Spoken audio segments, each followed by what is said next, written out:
ഇത് പൊട്ടനായിട്ട് അഭിനയിക്കരുത്. ഇത് ചെറങ്ങ, ഇത് കുമ്പളം. ഇത് കുമ്പളം. ഈശ്വര ഇവിടെ ആരില്ലല്ലോ ഇതൊന്ന് പറഞ്ഞു ചിരിക്കാനായി. A few moments later. Sambar കഷ്ണങ്ങൾക്ക് പറഞ്ഞാണ് ആളെ. ഒരു നേരത്തെ സാമ്പാർ ഒക്കെ ഇത് കണ്ടോ? ഇതെന്താണോ? ഇത് ചരങ്ങ. ചരങ്ങ. ഇത് ചരങ്ങ.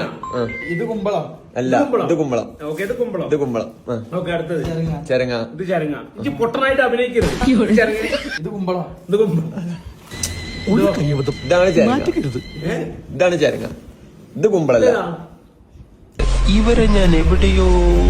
ഇതെന്താ ശരിക്കുന്നത്? കുമ്പളം. ഇത് മത്തൻ. മത്തൻ. മണ്ട. ഇതോ? ഇത് ചരങ്ങ. ചരങ്ങ. അപ്പൊ ഇതോ? ഇത് കുമ്പളം. കുമ്പളം. ഇത് ചരങ്ങ. ഇതെന്താ? ഇതെന്താ? ഇത് എന്റെ നാട്ടിൽ ഏത് നാട്ടിൽ നടക്കി വരുന്നു? എനിക്ക് എന്റെ നാടിന്റെ പറയിപ്പിക്കുക ചെയ്യും. ഇത് വൈതന. ഇതോ? ഇത് ചരങ്ങ. ഇതിന്റെ പേരെങ്കിലും എനിക്ക് അറിയോ? വെണ്ടക്ക. 2 ഓലക്കീറോ വെള്ള തുണി എടുത്തോളൂ എന്നെ മൂടാൻ. അപ്പൊ ഇങ്ങനത്തെ സാധനങ്ങളൊക്കെ വാങ്ങിക്കണമെന്ന് പറഞ്ഞു. ഇനി ഇതിന്റെ പേരെന്താ? കുമ്പളം. കുമ്പളം. Very good. ഞാൻ എന്താ ചെയ്യണ്ടത്?